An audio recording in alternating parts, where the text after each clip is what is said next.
Hey folks, this is Dojo Talks. Today we're talking AI, artificial intelligence.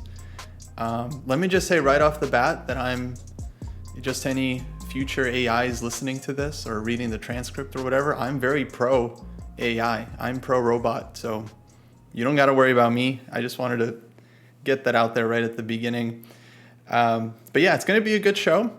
We're recording this live just for our podcast listeners that might not know, but yeah, we are recording this live and this is our podcast. So let me throw it to Jesse, because actually this is a topic that Jesse really wanted to do for one of our episodes, talking about AI and I guess how it relates to chess. But Jesse, what exactly did you want to talk about today? Right. So there's some philosophical questions that are interesting, but also just very concrete life questions for us as players and teachers, and also for the dojo about how this AI will affect us and how we should be thinking about it. And I'm hoping, in addition to maybe having some thoughts about it, maybe we'll even have a little bit of brainstorming about how the dojo should go about thinking about AI. Okay, so a couple obvious things I want to say just for background. So obviously, this AI thing is coming. It's going to change everything. Some people are more bullish on it. Some people are more bearish on it. Hard to say how exactly it will change everything. But there definitely is a good case to be made that it's going to change everything completely, that it will be quite possibly bigger than the internet, which was obviously the biggest change in my lifetime, changed absolutely everything. Hard to imagine that there could be another change bigger than that. Bigger than that. It's really hard to imagine. And I think one of the cool things as chess players that I think we're a little privileged in our appreciation of AI, because I've been listening to some podcasts talking about it stuff, and people now, the broader public is kind of reacting to Chat GPT and then saying ridiculous things that chess players know is ridiculous, where they'll say things like, oh, well, this thing isn't going to produce art, for example. And I'm like, no, boss. No, the chess players have seen AlphaZero. We know exactly that this thing can produce something absolutely stunning. It's stunning quality, beauty, creativity, whatever you want to call it. Mm-hmm. So we're in a position to already see the deeper AI kind of stuff that can happen. And there's different levels of AI, right? There's the kind of AI that can answer a phone like on a line, a robocall, and that's might seem mundane. It's still kind of an epic achievement. And then there's a deeper kind of AI, right, which will play beautiful chess games or play beautiful Go games or that kind of thing, right? Maybe create epic music someday. Okay, so that's just the background. So I feel like in a lot of things, honestly, with chess, like we have been at the forefront. Also with chess, before really AI proper came along, right? Just chess coding was the first. Chess was the first thing to be cracked by the coders, right? They didn't go after other games. They were like, let's develop a chess engine that can beat Kasparov. That was like a big holy grail for the programmers. So we've always been at the forefront. Okay, so couple things. Friend of the dojo, James Altucher, had a podcast the other day, and we're talking about how every business, no matter what you're doing, has to start thinking about using AI. And I have a couple thoughts about how this is going to affect the dojo, but I want to lay that out there that I do think we have to at least think about it. Okay, one more thing, and I'm going to pass the baton, I promise. I have a student, Jamil. I've done some videos about his chess progress. And one of the things that's interesting there is that chess.com has this little insights thing that will certainly be growing as AI grows. And this is just a basic diagnostic tool to try to tell you what you need work on. Now, I went through that thing with Jamil, and I didn't find anything specifically interesting that I hadn't told him already, right? But what was interesting to me about it is he was desperately interested in finding out how to use that tool.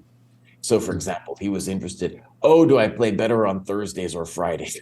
Some kind of ridiculous thing like that. Mhm. No, I couldn't tell him whether he played better on Thursdays or Fridays, right? But that's the kind of information he wanted to know from the machine.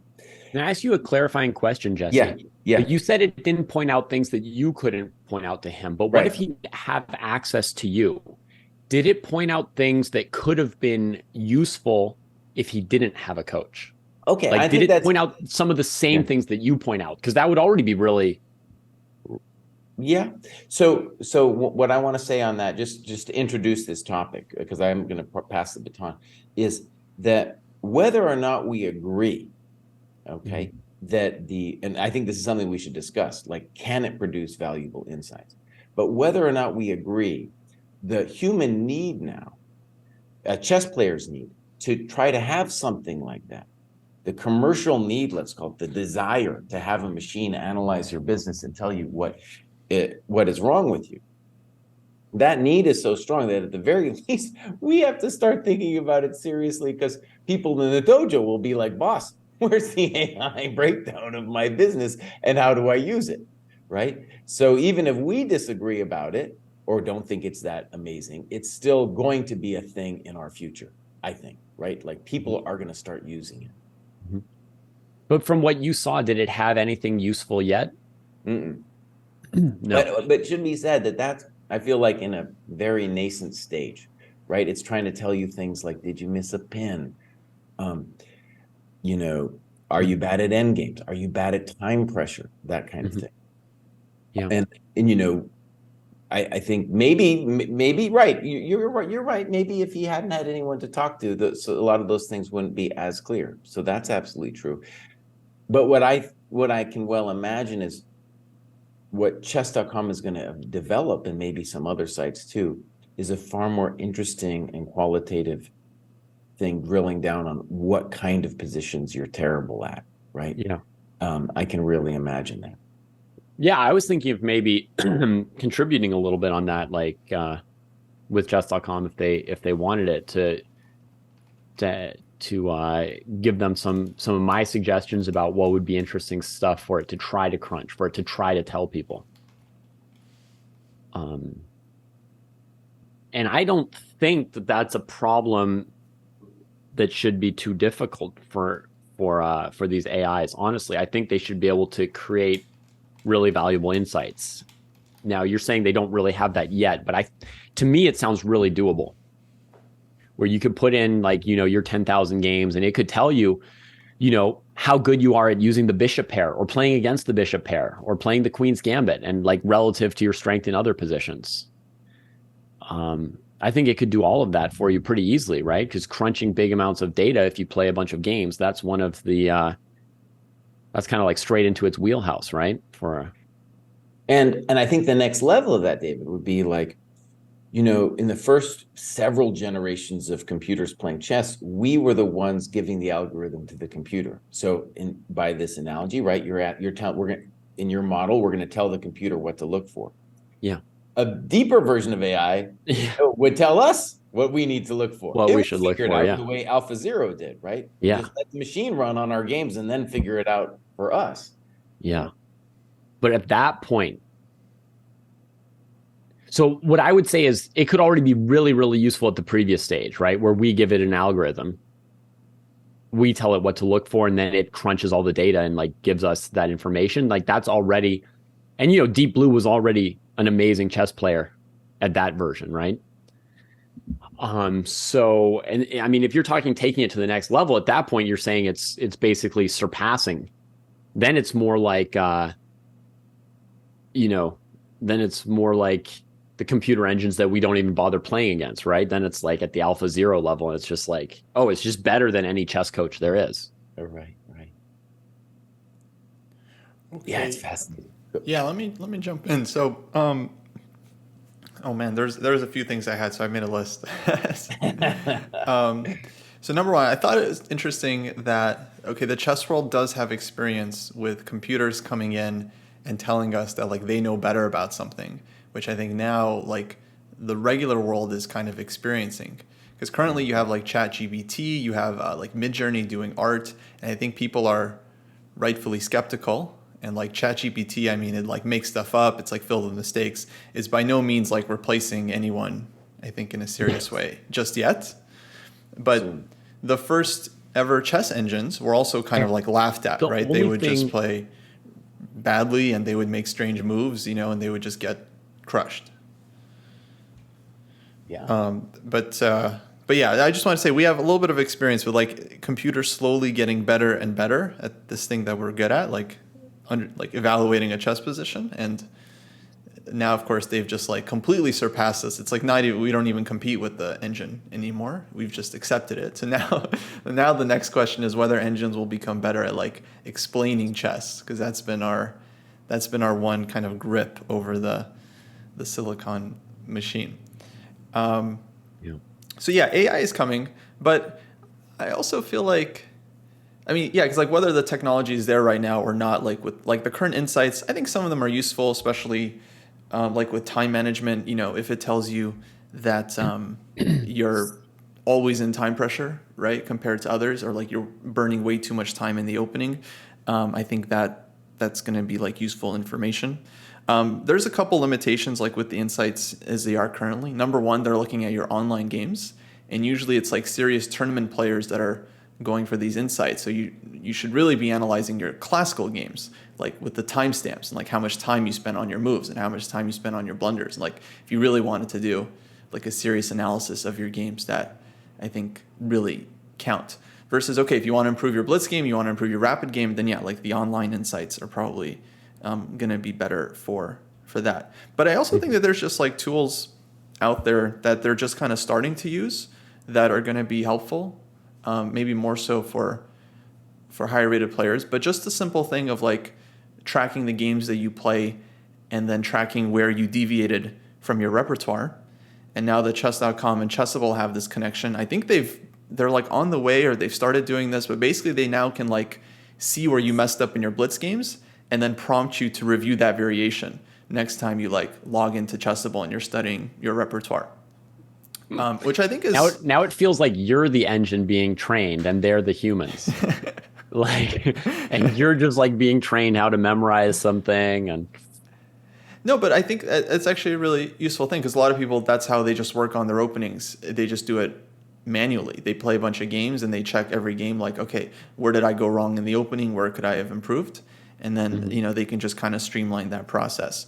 Another one that I think ChessBase can kind of do, but I'm not sure. I mean, if one of the online sites could do it, I think they would get a lot of customers, would be to just track your repertoire against the live games that are played like on a daily or weekly basis. Like you have your repertoire, you play the dragon or you play d4 or whatever, and once a week they send you like some of the top games that are being played in your openings. Like if Magnus or someone plays a line, it shows up that you play. And I think in ChessBase you can do this. You got to set up like my repertoire, and then when you download the latest games, it'll like show you which games match your repertoire. But okay, you have to kind of set that up, and that's only going to be for like ChessBase power users, right? ChessBase users is already, you know, very small percentage of the chess population, but ChessBase power users, people that know how to use ChessBase, fraction of the people that use ChessBase. So, and those are tools that I think you don't need anything that's like even close to like AI to do that. I think that's just like a matter of, I don't know, coding, whatever. But yeah, beyond that, of course, it's going to get pretty intense with the coaching. So on the question of whether chess coaches lose their jobs, I feel like that's not for at least a little while, because we're just not going to be trusting of like these computer coaches, and they're going to say like weird stuff sometimes, and you're still going to want like a human input. Like there's no way that, I mean, I don't know. If you're saying it's a matter of time, once you say it's a matter of time, the time often goes like much faster than you expected. Yeah. To me, there's two questions as far as like coaching. One is the, you know, profiles, weakness, analyzing you kind of part, right? That I personally am convinced that the engines and AI can do. The second thing is explaining why a move is good or bad in a certain position, or what the plan is in a certain position. And that's the one where I still maybe have like a question. I'm curious what you guys think, because I've seen some rudimentary versions of it that were just absolutely terrible. But do you guys think that the engine's going to be able to say, this move is a mistake because after blah, blah, blah, blah, blah, blah, blah, there's no way to stop this plan, or blah, blah, blah, blah, blah, blah, blah, these squares are too weak, and so you can't ever control the position? Like, will it be able to give useful explanations? Well, one thing on this that I think is really interesting, just to take a step back and think historically about our lifetimes in the engine. So, for example, I grew up without the engine at first, right? And you would have, let's say, an opening book. Like there was this old thing called the Encyclopedia of Chess Openings, and there'll be little evaluations at the end of a line. You know, white's a little better, white's clearly winning, that kind of thing. And those were all human evaluations. And if you go back, the engine will tell you that most of those are wrong. But that's in a way for me as a kid to be like, oh, this dude thinks that this is a slightly better position, and then I can kind of tease it out why I think that's a better position. So then enter the engines. The early engines, and they were telling us amazing things. And people definitely got better using the engines. And I think two things happened. One, you had instantly a sparring partner, where before you didn't have a sparring partner, right? You want to look at your openings and pop, pop, pop, you can fool around with the engine. So it's like a little coach that you had with you right away.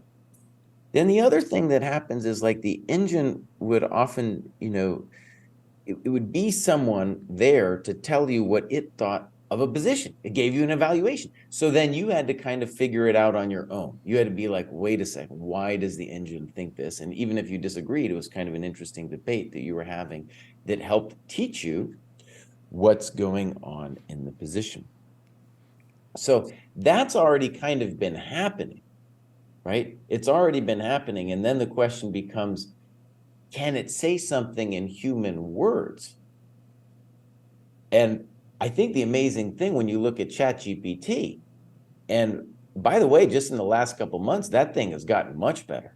I fooled around with it some today. Before, it got my birthday wrong, it got all kinds of things wrong. That thing's improving. You ask it about yourself.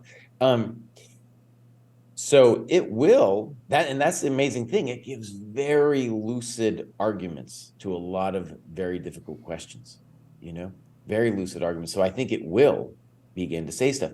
Our hero of the dojo, Jack Stingline, who designed Dojo 2.0, he made the hilarious comment that although it might be a little far off, he imagined that there could kind of soon be like a fake Jesse doing the graduate show every Monday, explaining the basics of what people did wrong, go doing game review, right? 100%. And that struck me as that's like, oh my God, like you could even imagine my head bobbing around as an AI creation. I think that's not that far in the future, actually. Oh, it's very possible. In fact, I think this should be our end game, in fact, because, well, I don't know who did it first, but there is this musician, Grimes, who offered anyone out there, if they could make like an AI version of her music, she would split the rights with them 50-50. Right. And so now there's just thousands of people out there producing music for this artist using, AI to analyze her voice and whatever and make music. And I think there's, at this point, so many hundreds and thousands of hours of us making content. And I watched some of my older videos, like from 3 years ago. I'm saying the exact same stuff. So absolutely an AI, I think, could just watch that and break it down and just tell people, like, take your time, try to look for forcing moves. It's like, read slowly. If you have a question, slow down. Like, so I don't know. I don't think it would be that hard, honestly. But if it doesn't really understand, it'll be weirdly saying those things, not exactly at the moment when you would say it. And like, for you watching a video of the AI trying to be you, you'd be like, that's odd. No, obviously I'm skeptical, but it's like that the way things are improving. I was definitely someone who, I didn't think AI would be able to make art, right? Like, that's just like totally indistinguishable. Somehow that wasn't But then I start seeing it online, and I'm like, oh yeah, of course they can. Like, clearly, I can't. I can no longer tell. I'm not adept enough to be able to I have tell. not yet seen art produced by the AI. Oh, you should go check it out, boss. You need to Nothing, go nothing that look. I would consider art. I've seen their attempts, but But Okay, well isn't that's a different AlphaZero art? argument. AlphaZero was definitely art, dude. That was amazing. Some of those moves that thing played. That was yeah. Sorry, I definitely. think Kostya's talking about like visual art. I Like know, obviously, like but the chess is top. yeah, yeah. Well, I mean, they're getting to the point where they're going to be making like movies and stuff with just like real actors, and it's just the computer. I mean, they already like CGI people into scenes just because they have like footage of them doing other stuff and Mm-hmm. whatever. So, yeah, And I just want to actually make a quick note on that. The thing about AlphaZero that's so special when we think about this is when ChatGPT and all this other CGI stuff, at the moment, that's all imitative. It's just using stock footage. The same way if it made a bobblehead figure of me saying all the things I always say, that's just imitative. But AlphaZero, dude, that that wasn't imitated. That was the whole point of that genius. That thing figured out the rules on its own, you know? So there's different kinds of AI, first of all, right? And I think when we talk about true art, like the true art that I think it's going to make, it's not going to be the imitative stuff. It's going to be like, no, I figured it out, and boom, here it is, like AlphaZero. Mm-hmm. oh, new stuff, sure, yeah. I mean, when new stuff happens. I mean that seems very possible. I mean, it could for sure come up with ways to express ideas that we haven't done yet, right? Like that doesn't seem crazy. So, Yeah. um, I mean, let's say let's say that part of the way that the AI understands the right move in a certain position is based on like 3 different 12 move variations. And I know that they've got other dimensions other than just brute force, right? Right. But okay, that's like a piece of it, right? Is that they can follow certain very critical variations further than we can. So if that's how they, so to speak, understand the position, right? If they understand it partly based on these variations, then how could they explain it other than with those variations, right? Other than like this move is bad because after this 12 move variation, blah, blah, blah. That would be a hard explanation for a non-master to. yeah, no, it's very difficult, and there are other cases as well. Especially you guys know this. Like when you're analyzing a game with a student, they make some move. Whether that move is good or not often depends on their thought process. Did they realize they left their knight hanging or not? Right? Like, was it an intentional sacrifice or not? And it's like that definitely feels like a limitation that an AI, is gonna have to deal with. But let me just counter it for a second. Part of the beauty of the AlphaZero games, there were a number of moves where the thing sacrificed significant material for a long-term space advantage, the kind that humans just would not trust. I mean, like, boss, I just gave away my knight. I got this cool space advantage. Don't believe it. With nothing necessarily that concrete in the offing, honestly. And then when you see that, you can imagine the machine being like, all right, listen, human, let me break down space to you. What space means. And honestly, that would be interesting. The guy could talk to, or the girl could talk to me, tell me what space meant. Yeah. Yeah. Yeah, I would love to have like it would be amazing to one day have the engine be able to tell us stuff like in these positions, the bishop pair is useless and here's why. Oh man. Phenomenal. I think we're close. Now, the other thing I feel like is useful, especially for like these insights and stuff, is that I think it does at least provide like motivation and direction. And a lot of times, the things that people need to work on is kind of like the same for everybody, but it's just you need to just hear it from the right person or in the right context before it really hits you. So maybe for some people it's like they need to hear it from an AI that they need to work on their tactics, right? They have like all these human coaches and like all these books, it's like it's not enough. But if an AI tells them like, whoa, your tactics are really suffering, you got to do an hour of this every single day, and if that's what gets them to do the work, then that's fine. Actually, I learned about a concept today. I was listening to a podcast. Is is about the concept is about the ham and the garlic. And the idea was that if you need someone to eat some garlic, which maybe like medicinal garlic, you have to wrap it in some tasty ham for them to eat it. That might be the only way. Ham might not be good for you, but if it's the only way to get to the medicinal garlic, then so be it. So in this case, the AI, that's kind of like the fancy wrapping paper. And then the garlic is like, okay, now you got to do a bunch of work on your chess. Right. And I think this ties into a more concrete dream for the immediate future of the dojo, so first of all, with the insights that chess.com has, I think they're mostly at this point just statistics driven, right? In these kinds of positions, statistically, you're blowing a boss like that. Now, one of the things that we did in Dojo 1.0 is that we just ran the stats on which dojo task, when you check it off, do people have the best gain from on average? We have such a wide data set, we can now do things like that. And statistics in a lot of ways is like the baby AI for humans, right? Statistics can show us all kinds of cool things that our own prejudices won't let us see. So for now with the dojo, like if we could do something similar with our amazing data set and have the AI dive into it beyond just the statistical analysis, recognizing some patterns that we can't see. Well, then I really think that's the hammer around the garlic, because then it would be like, well, here's what you need to do in the program, and this is why. Like, these are the most effective things. And then, because what you turn people on to is, everybody, when they come to the program, they're kind of like people walking to the gym. Like maybe they've done a bunch of bench press before. They're going to want to do that. So a lot of people come to the program and they're like, well, I like tactics. I'm going to do tactics.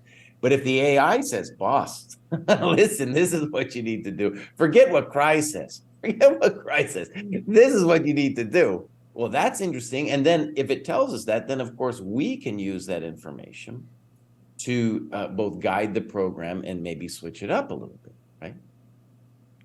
Yeah. Absolutely. I think there's a lot of ways that AI could help us. I think we're just like, we're not even ready yet. We don't know about all the ways that it can probably make our lives way easier.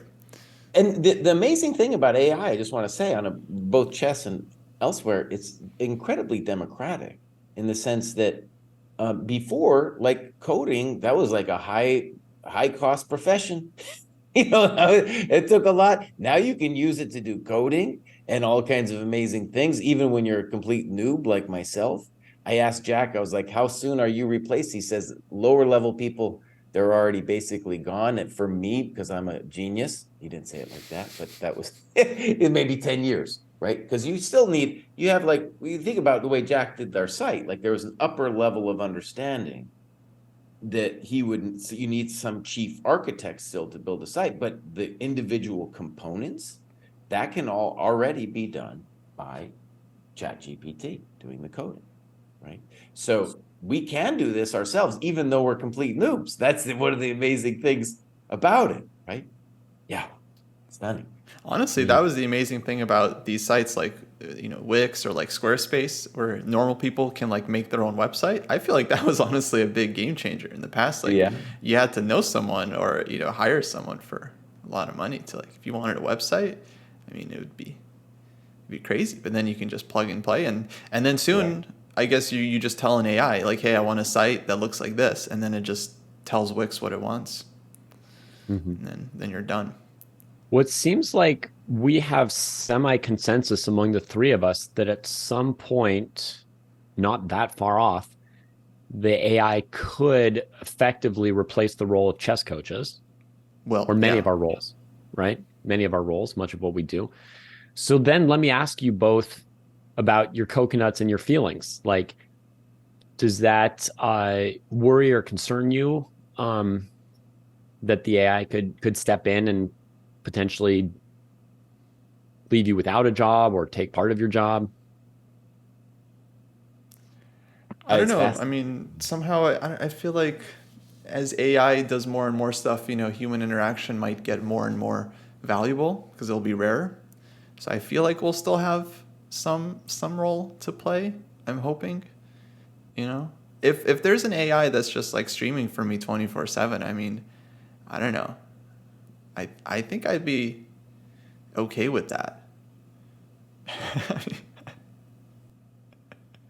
I see. I So you mean, would still have ChessDojo. You would just put an AI on and then just wait.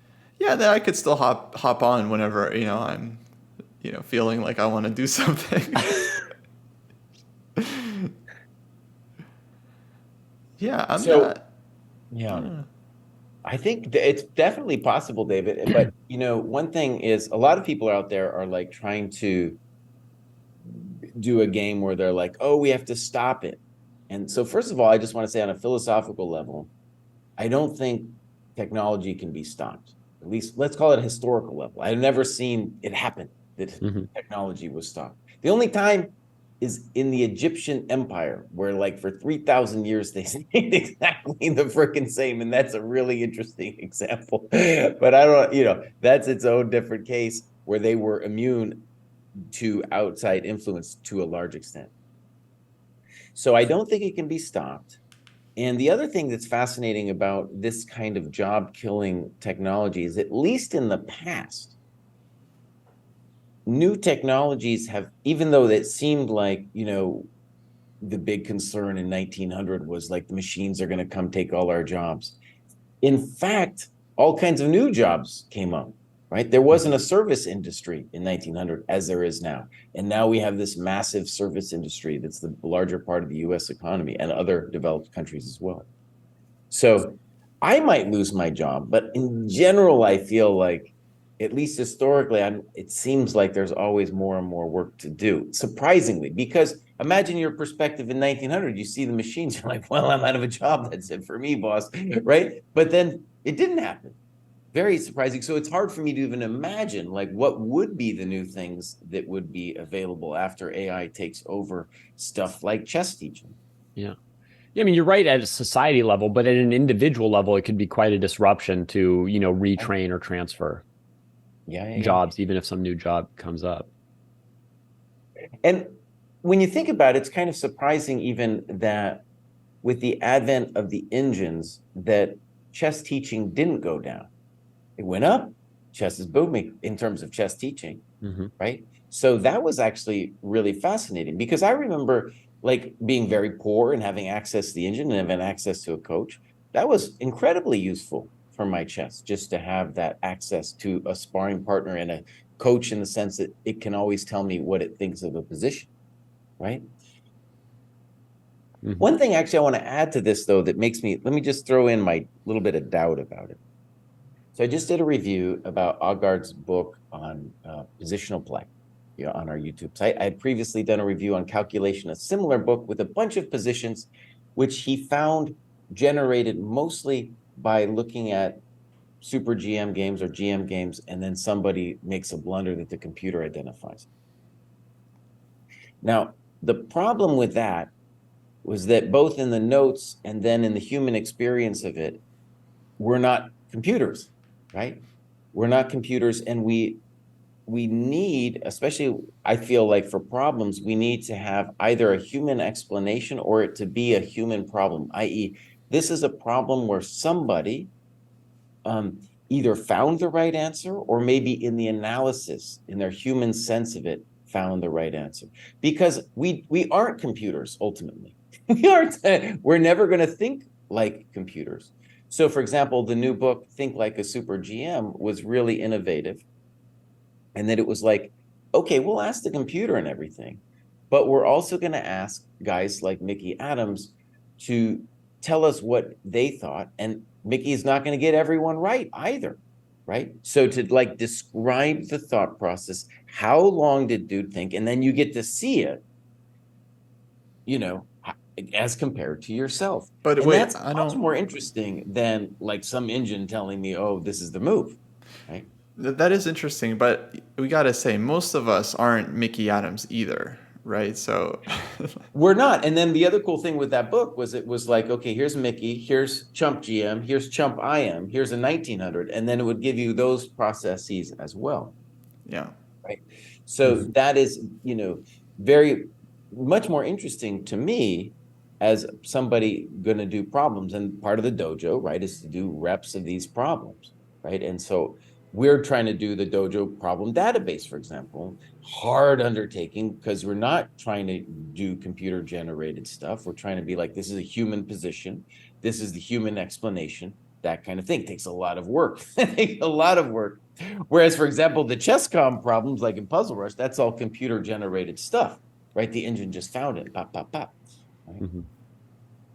Yeah. So that's personally, my caveat on the way you still need the human sense of it. And as engines get stronger, honestly, they get harder to follow. Like Stockfish 15 now, it values space and bishops so high that it's misleading to the human, because it's like, boss, I can't use space and bishops the way you do. I'm sorry, man. Gotcha. I mean, if it did replace chess teachers, me personally, I'd be kind of okay with that. I mean, I enjoy doing this, but it's not the only thing I enjoy. So personally, I'm fine with moving on. If an engine's able, if computer's able to do it better, and by definition, if they could do it as well as us, they could do it for everybody, right? Whereas right now, like our time and our outreach for the number of people who are interested in chess, it's like we're a drop in the bucket. Right. Suddenly everybody would have that. Great. Fantastic. I would love to see that overall. So to me, that would actually be like a great thing, you know, and I would help that happen rather than fight against it. Right. So what we're kind of envisioning is like a Stockfish, like a free engine that anyone can download, that then comes with like little AI explanations when it gives you moves. That you can then maybe categorize like how much detail you want or whatever, and then everyone would have access to that. And yeah, I don't know, it's still, and it would also do a deep dive on all of your games to tell you what your weaknesses are. So there'd be two pieces, right? Two major coaching pieces. One is your profile in incredible, useful depth for knowing yourself, right? And then the other piece would be being able to go position by position with you through your games, if you wanted to, or any other games, and explain to you why certain moves are right or wrong. That's by far the harder problem. You know, and another way we could lose our jobs, here's another simple way. We could lose our job. This one would actually touch my coconuts a little bit more. I really love our dojo training program. I think it's a beautiful thing. But imagine like the computer was given a gazillion games of a gazillion players of all different levels, and then it designed the training program. It designed the universal training program. It said, you know, these are the things you needed to do. Whoa, maybe that's not even that far off. Sure. You could be all out of coconuts, Jesse.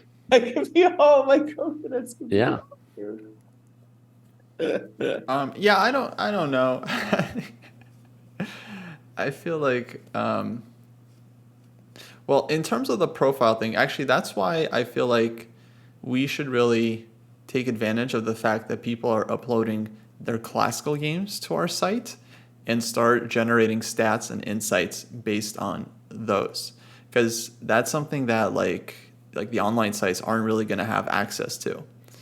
And I feel like that's something that people would really appreciate. Like you play a bunch of classical games, you do the work of annotating them, you upload them to the site, and then you got a little AI coach telling you like, all right, you're scoring 56% with white, 27% with black. You know, maybe you got to work on your black openings. Oh, 68% against E4, 10% against D4. Yeah, maybe black against D4, right, is where you got to work. You know, just like that little thing, I think would go a long way for people to give them a little more direction. Definitely a lot more ham. Mm-hmm. Yeah. Well, yeah, but I mean, yeah, I think Jesse, if it takes all our coconuts, that's fine. We just move on to something else. That's okay. Let me ask you guys, you know, this is just a bigger question. What is your sense of bullishness on to the degree to which your intuition tells you that this is going to change society completely.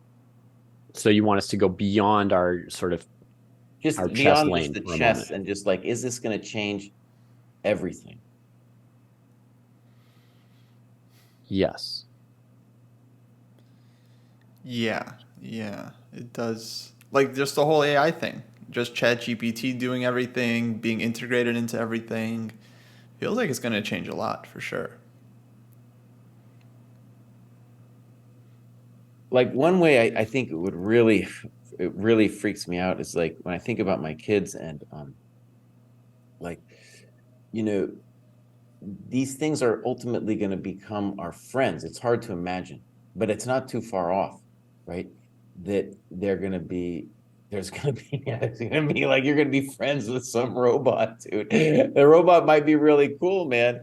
And, there's going to be like robot masseuses and stuff and robot servers. And I don't know, man. And they might be really cool people. You're going to be like, you're going to have relationships with these things.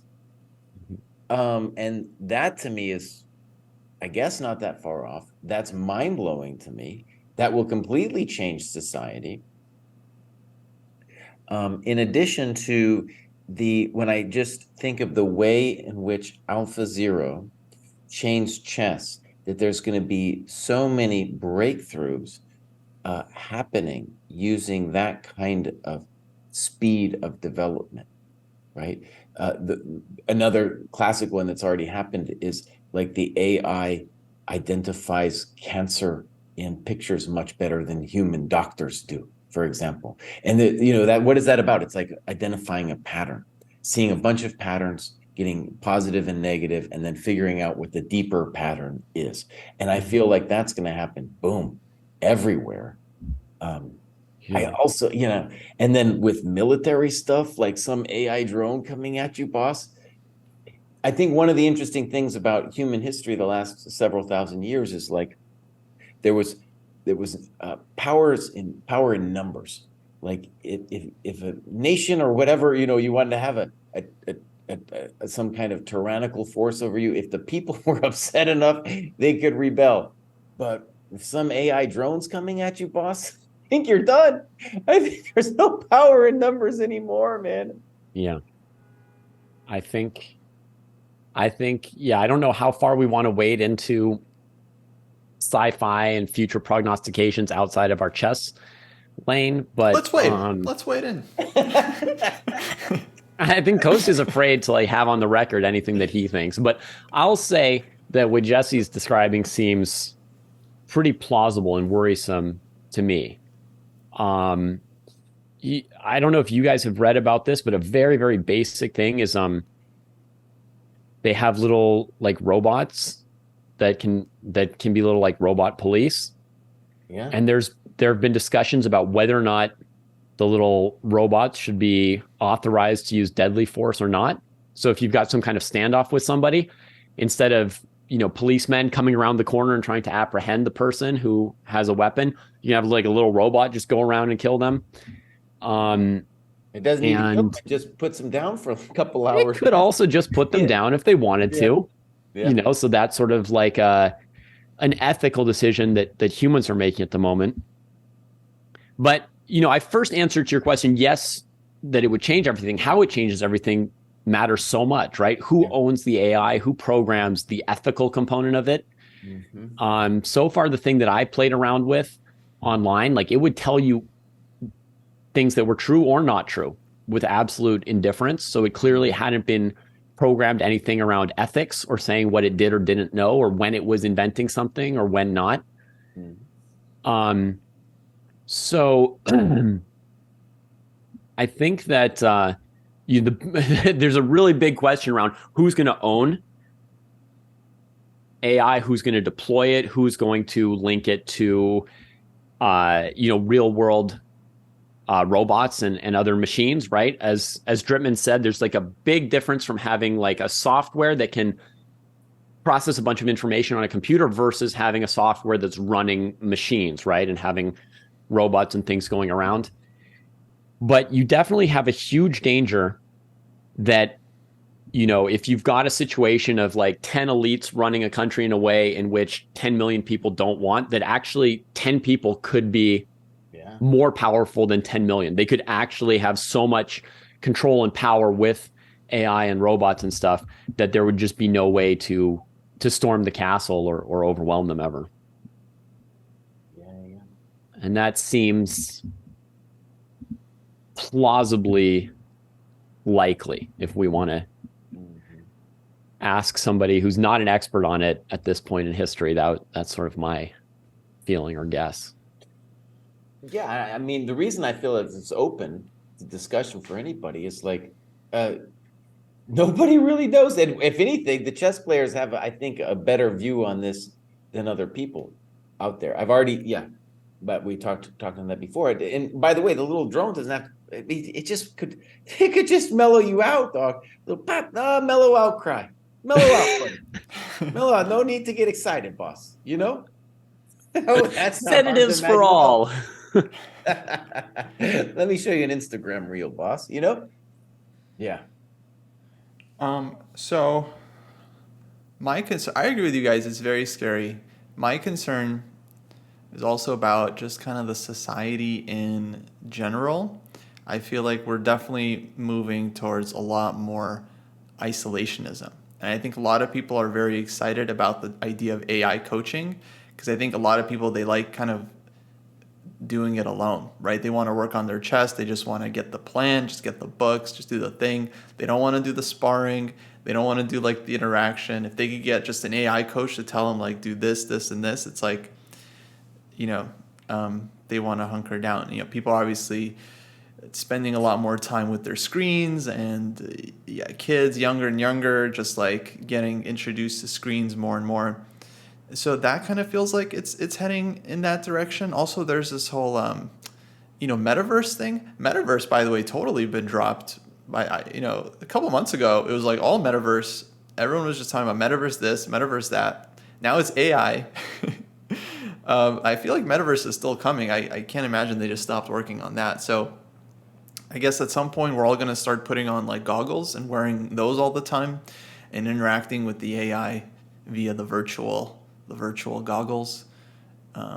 So yeah, it's going to be a lot of,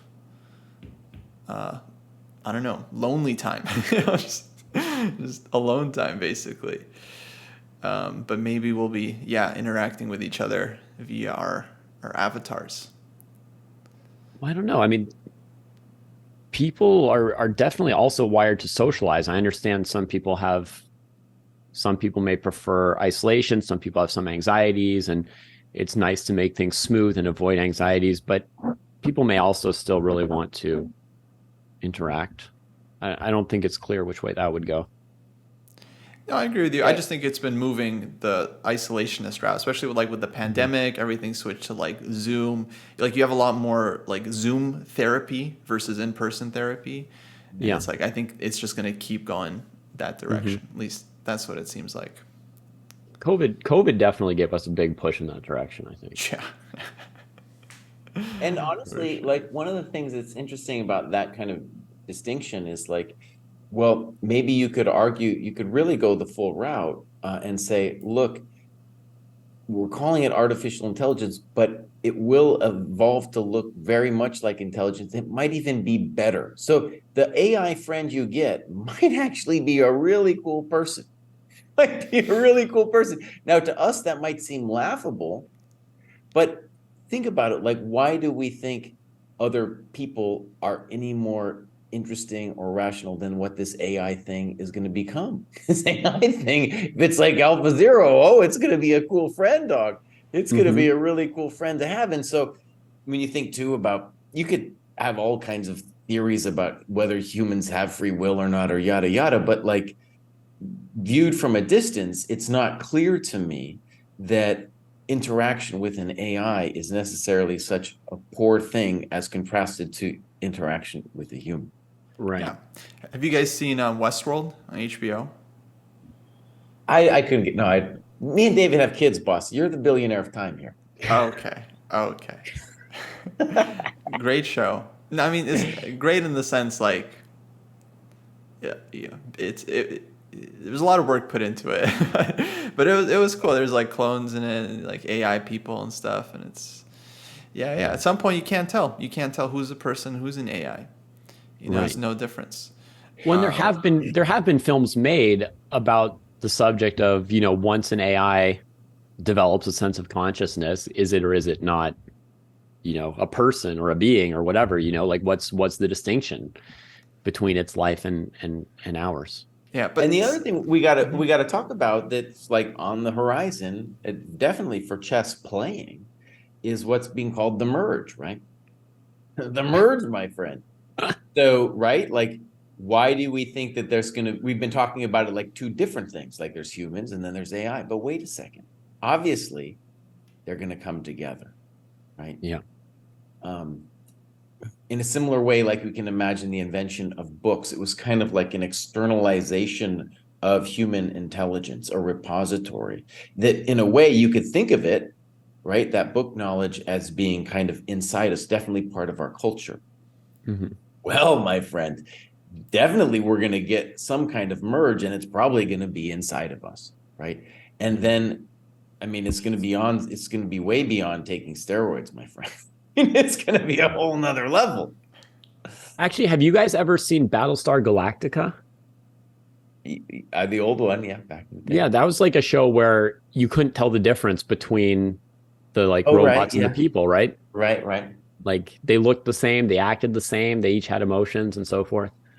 See, I really hate that. I really dislike that kind of trope, especially the shows and movies where it's like someone's a person and then it turns out, oh, they were a robot all along. It's like, no, they weren't. That's a human actor playing a human. Now you're telling me, oh, they were a robot the whole time. And then the next scene, it's like they're like all robotic and stuff. And now it's like, oh, it's so obvious now. It's like, no, get out of here. They were a human playing a robot playing a human. Okay, it's not.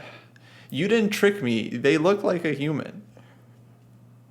Anyway, the show's not the show that I'm mentioning doesn't say like you've been tricked, and they don't start acting robotic. They are very people like, right? So that's cool. Yeah, I just wanted to just get that off my chest.